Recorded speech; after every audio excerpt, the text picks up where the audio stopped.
When learning a skill, most people quit before they get a realistic start. Not because they lack ability, but because they lack patience. They abandon their efforts after less than 10 hours, convinced they are, in quotes, not cut out for it. They never discover what's actually possible. The barrier between mediocrity and competence isn't talent, it's time. Put in between 25 and 50 hours of deliberate practice, and you'll reach a level of skill not many can claim. Hey there, it's me, Core, and you're listening to Exercising Self-Control from Fitness to Flourishing. Research on skill acquisition reveals a predictable pattern. Competence in the basics requires approximately 25 to 50 hours of focused, deliberate practice. During this window, your brain forms the neural pathways necessary to perform fundamental tasks with consistency. You move from conscious incompetence, often the most frustrating level and where most people quit, to conscious competence, where you know what you're doing, but you still need to think.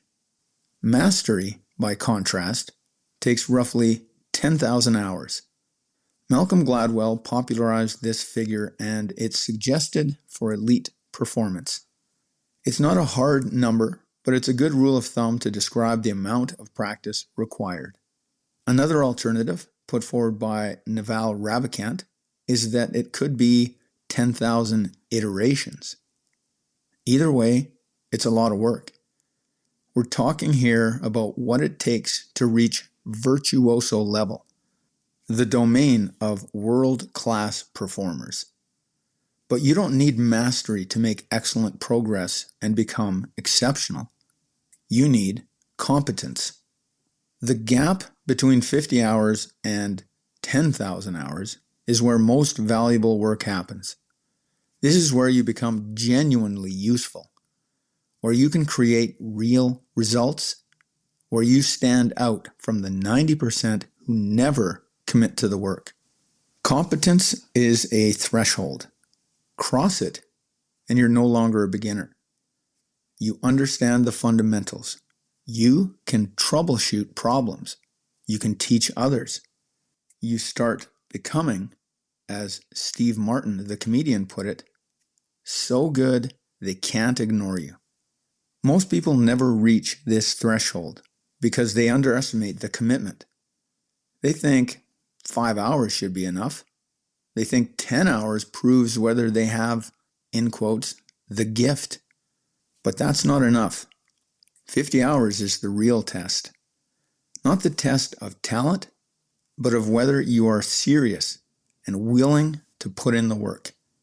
Here's how to make it practical within one 84-day experiment.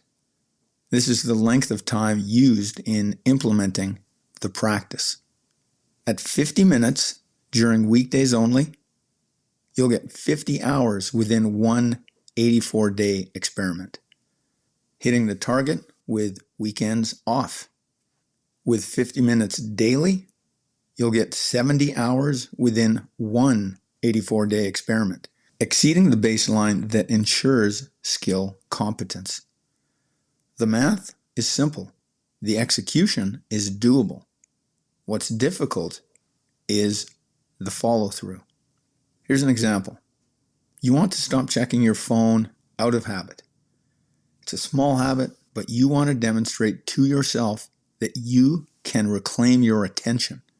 You know what fragments your focus and pulls you away from what matters. The frustration level, 0 to 10 hours. You commit to waiting 25 minutes before checking your phone in the morning and again after eating lunch. You make it 3 days, then slip. You tell yourself you'll restart tomorrow. The urge is overwhelming. You feel like you're fighting yourself constantly. Competence kicks in around 25 to 50 hours. Somewhere between week 4 and week 6 of deliberately waiting 25 minutes before checking your phone something has changed. The urge still arises, but you can observe it without acting on it. You are no longer in conflict with yourself. You've rewired the automatic response. Now you own your attention instead of your phone owning it. This is competence, not perfection, not mastery, but genuine, reliable change. This opens up possibilities that weren't there before. You know you need to put in the practice. You know it's achievable. The math makes sense. Most people won't make the effort. That's your opportunity. Commit to 50 hours of deliberate practice. Actually follow through, and you can become exceptional. That's it for today. Catch you next time.